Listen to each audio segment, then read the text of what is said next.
So my next guest says that he was not invited to speak at this weekend's rally because he has a different viewpoint than the organizers. Kyle Kashuv is also a survivor of the Parkland massacre. He does not believe that more gun control is the answer here. He wants his opinion to be heard. Kyle, good to see you tonight.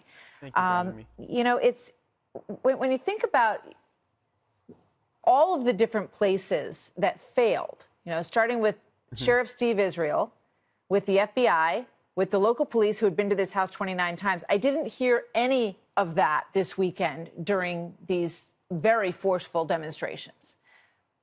Well, look, I mean, the issue is it's not gun control won't solve this issue. We've seen that we have to hold our government accountable. We have to. The only reason, the main reason why school shootings continuously happen is that our government is not doing its job. And it's clear that when the government does do its job, these shootings don't occur. What about Marco Rubio? I know that you've spoken with him about this. You know, your thoughts on why he has become the singular punching bag in many ways for these protesters? Honestly, I couldn't tell you. I think it mainly stems from ignorance of the situation and ignorance of who Marco Rubio is. I mean, we've seen from the marches, and we've seen that none of these protesters all they're doing is they're getting softball interviews. No one's truly challenging them on their viewpoints or what they're saying. And I mean, we've seen that throughout the marches, and we've seen throughout all the interviews that they're in their own ecosystem of the same viewpoint. And the only reason we can truly gain a consensus is through disagreement. And I don't know why Marco Rubio is the point of hatred here.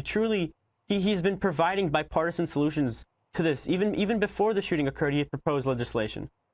Do you think that Sheriff Israel and, you know, Scott Peterson, who stood down outside the building, you know, does he sort of register at all? Does any of that register on the part of the protesters who are the most vocal in this?